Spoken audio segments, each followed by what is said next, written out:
Saudi আরবে এক আদালত হয়েছে। আদালতে দুই ভাই ঝগড়া করছে।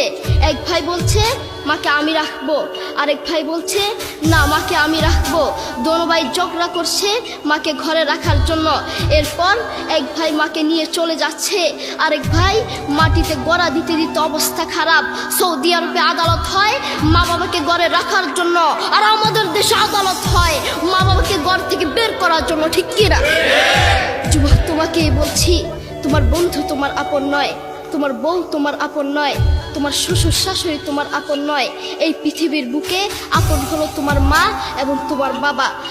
করোনা আসার পরে প্রমাণ করে দিয়েছে কে আপন। এক মেয়ে তার মাকে ফোন করে বলছে, মা আমার স্বামীর করোনা হয়েছে। মা বললেন সাবধান, তার কাছে যাবি না, আমি সকালে সিএনজি পাঠিয়ে দিব, তুই টপ করে সিএনজিতে উঠে যাবি। এটার নাম দুনিয়া, এটার নাম দুনিয়া। করোনা হওয়ার পরে বন্ধু বন্ধুর কাছে যায় নাই, করোনা হওয়ার পরে শ্বশুর শাশুড়ির কাছে যায় নাই, করোনা হওয়ার পরে স্বামী স্ত্রীর কাছে যায় নাই, কিন্তু করোনা হওয়ার পরে এখনো ইতিহাস আছে মা তার ছেলেকে গিয়ে চুমু খেয়েছে।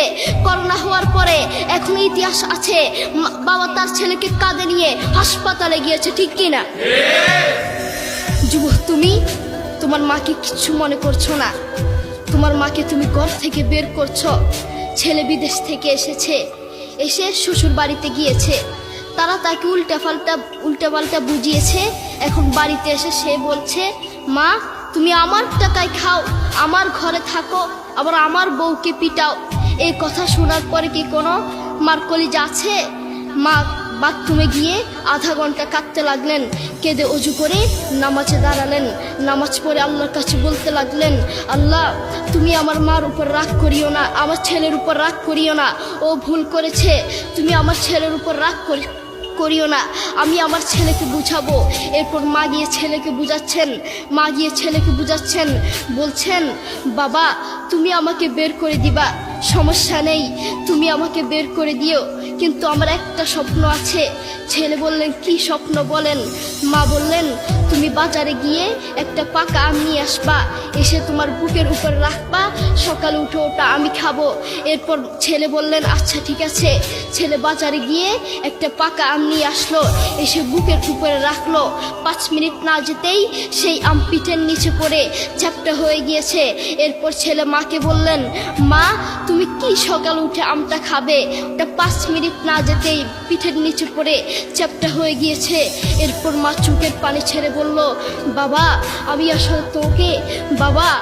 আসলে তোকে খাওয়ার জন্য বলি নাই, আমি আম খাওয়ার জন্য বলি নাই, আমি তোমাকে বুঝার জন্য বলেছি।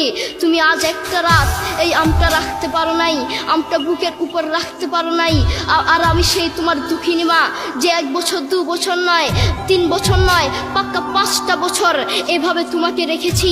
আমিও যদি তোমার মতো এভাবে ঘুমাতাম, তুমিও তো আমার পিঠের নিচে পড়ে চ্যাপ্টা হয়ে যেতা। এরপর ছেলে চোখের পানি ছেড়ে বলল, মা আসলে আমি বুঝতে পারি নাই তুমি কি জিনিস।